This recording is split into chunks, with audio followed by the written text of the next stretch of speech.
السلام علیکم ورحمۃ اللہ وبرکاتہ۔ وعلیکم السلام۔ حضرت فیصل بجنوری صاحب بول رہے ہیں؟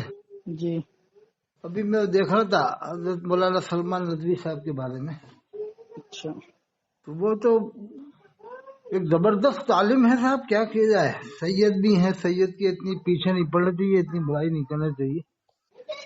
بھائی وہ صحابہ پر انگلی اٹھا رہے ہیں صحابہ پہ تھوڑی، اور کس پر؟ ایک صحابی کے بارے میں اگر کچھ اختلاف ہے، اور بھی روایت ملتی ہیں، تو اگر ایک صحابی کے بارے میں تو کہنا سب صحابہ کو کہنا کیا؟ بھائی ایک صحابی پر انگلی اٹھانا تمام صحابہ پر انگلی اٹھانا ہے۔ کچھ ہے نا ان کے بارے میں روایتیں ہیں بھائی نا اس طرح ایک بات سنیے، ایک بات سنیے، جیسے حضرت ابو طالب کے بارے میں بھی اختلاف ہے ایمان کے بارے میں، تو حضرت عبداللہ کے بارے میں بھی تو اختلاف ہے۔ ابو طالب کے بارے میں تو قرآن کریم کی ساری آیت موجود ہے۔ ارے تو پھر بھی ایمان کے تو قائل ہے نا کچھ علماء۔ قرآن نے صاف انکار کیا ہے۔ حضرت ابو طالب کا نام لے کر انک لا تہدی، اس کا شان نزول کیا ہے؟ شان نزول تو علماء کو معلوم ہے، لیکن پھر بھی علماء نے بحث نہیں، شان نزول کیا ہے آپ جانتے ہیں؟ انک لا تہدی من احببت ولکن اللہ یہدی من یشاء، لیکن اللہ نے ہدایت دے دی ان کو۔ کسے؟ یہی تو ہے نا آگے، ولکن اللہ یہدی من یشاء، اللہ جس کو چاہے گا ہدایت دے گا۔ ہاں تو اس میں یہ کہیں کہ انہیں ہدایت دے یہی دی۔ تو کہا اللہ نے کہ اے حبیب، جس کو آپ چاہیں ہدایت نہیں دے سکتے، میں جس کو چاہوں گا ہدایت دوں گا۔ جی، تو اس سے کب ثابت ہو رہا ہے کہ حضرت ابو طالب ایمان والے نہیں ہیں؟ نبی علیہ السلام نے جیسے آگے یہی تو ہے نا، وَلَٰكِنَّ اللَّهَ يَهْدِي مَن يَشَاءُ، اللہ جس کو چاہے گا ہدایت دے گا۔ جی، تو یہی تو مطلب ہوا ہے تو شاید اس کا کا۔ شان نزول پڑھیے جبھی مطلب سمجھ میں آئے گا۔ اب بتائیے، حضرت سلمان ندوی صاحب جو ہے اس درجے کے اس زمانے میں مجتہد ہیں۔ ارے مجتہد ہو یا کچھ بھی ہو، وہ صحابہ پر انگشت نمائی کر رہے اور ہیں، ان جو کا دفاع موسیٰ کرو علیہ گے السلام یا کے صحابی اوپر کا دفاع کرو گے؟ یہ بتائیے آپ۔ جو موسیٰ علیہ السلام کی شان میں گستاخی کرے کہ موسیٰ علیہ السلام وہاں چلے گئے کوئی طور پہ، قوم گمراہ ہو گئی، اس کو کیا کہو گے؟ وہ بھی غلط ہے بالکل۔ خالی غلط ہے، کفر نہیں ہے، ہے کفر ہے۔ جو نبی کی شان میں گستاخی کرے ہلکی سی، کفر ہے۔ تو اس کے صحابی کا اوپر مقام نبی سے بڑا تھوڑی ہو جائے گا۔ اس کے اوپر دالوں کا فتویٰ نہیں آیا، علماء نے بیانات نہیں دی اس پر۔ تو ان کا بھی تو پیچھا کرو نا، جیسے دالوں کا دیوبند کا فتویٰ ہے، تو خاموش کیوں بیٹھے علماء؟ میرا جواب کہنا دے ہے رہے کہ ہیں۔ جیسے سلمان ندوی صاحب کے لوگ پیچھے پڑے ہیں، تو جیسے آپ بھی مانو دالوں کا فتویٰ ہے اس کے اوپر، کس جی، کے اوپر فتویٰ ہے؟ کس کے؟ نہیں، کس نے کہا تھا موسیٰ علیہ السلام کے بارے میں کہ وہ کوہ طور پہ چلے گئے تھے؟ مولوی صاحب نے کہا تھا اور کس نے کہا تھا؟ تو پھر وہی تو میں کہہ رہا ہوں، اتنا مولوی صاحب کے اوپر باقاعدہ کئی مرتبہ فتویٰ جاری ہو چکا دارالعلوم کی لیکن طرف سے۔ جتنا حضرت سلمان ندوی صاحب کے لوگ پیچھے پڑ رہے ہیں، اتنا ان کے پیچھے دیکھیے، نہیں پڑے۔ سلمان ندوی صاحب انہوں نے صحابی کی ذات پر حملہ کیا ہے۔ خالی ایک صحابی کے بارے میں خالی ایک صحابی ہو یا دو ہو، صحابی صحابی ہوتا ہے۔ پوری دنیا وہ تو سلمان ندوی سے بھٹ جائے، جب بھی اس کی گرد کو نہیں پہنچ سکتے۔ وہ تو پوری دنیا کے ولی، تمام ولیوں میں جتنے بھی بڑے بڑے ولی ہیں، وہ چھوٹے درجے کے صحابی پہ نہیں پہنچ سکتے۔ تو پھر آپ کیسے کہہ رہا ہے؟ پھر نہیں، یہ عقیدہ ہے تو بھائی صحابی کا دفاع کیجئے، سلمان ندوی کا نہیں۔ ہاں، لیکن ان کے بارے میں کچھ روایت ملتی ہیں اس طرح کی۔ بھائی روایات پہ ایک طرف یہ قرآن کریم نے وَكُلًّا وَعَدَ اللَّهُ الْحُسْنَىٰ رضی اللہ عنہ ورضوان سنا دیا، اب کسی کو یہ اجازت نہیں کہ وہ اپنی زبان کھولے۔ ہاں، وہ یہ کہ ان کے بارے میں خاموشی رہے، نہیں ماننا وہ صحابہ خاموش کرام رہے۔ تاریخی شخصیات نہیں، قرآنی شخصیات ہے۔ ہاں، بس جب اہل سنت والجماعت کا موقف ہے اور صحابہ کے درمیان میں جو اختلافات ہوا، جو مشاجرات صحابہ جسے کہا جاتا ہے، توقف کا موضوع، توقف اختیار کیا جائے، تو پھر کیوں زبان کھول رہا ہے وہ؟ وہ زبان نہیں کھولنا چاہیے، اس سے اب پھر انتشار ایک پیدا بات اور ہوتا ہے۔ سنیے، ایک بات اور سنیے، ہاں۔ کیا سلمان ندوی صاحب نے آج بھی اس بات کو پڑھا ہے؟ اچھا، جو نہیں، یہ اس بات کا جواب دیجیے آپ پہلے۔ کس بات سلمان کی بات؟ ندوی صاحب کے سامنے آج ہی تاریخ آئی، وہ تو جانے کب کی تاریخ ہوگی، بہت تو پھر جب سے کیوں نہیں کہا؟ اب تک تو وہ عظمت صحابہ اور بیان دیا کرتے تھے، اور جو صحابہ کے منکر ہیں ان کو جواب دیا کرتے تھے، لیکن اب خود ایسا کر رہے ہیں۔ سلمان ندوی صاحب جی، کیا معلوم کیا ہو گیا، کچھ سمجھ میں نہیں آتا۔ ان کے پچھلے بیانات آپ سنیے، عظمت صحابہ پر بڑے پرجوش بیان ہے۔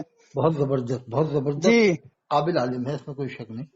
ہاں، اس میں کوئی شک نہیں ہے، دو رائے نہیں ہے اس میں، بلکہ لیکن پوری صحابی دنیا پر انگلی میں اٹھائیں گے تو پرے پھینک دیے جائیں گے ایک طرف، چاہے سلمان ندوی ہو یا مولوی بلکہ صاحب اگر ہو۔ یہ کہا جائے کہ دیوبند ندوہ کے جتنے بھی علماء ہیں ان کے مقابلے بولنے میں نہیں ہے۔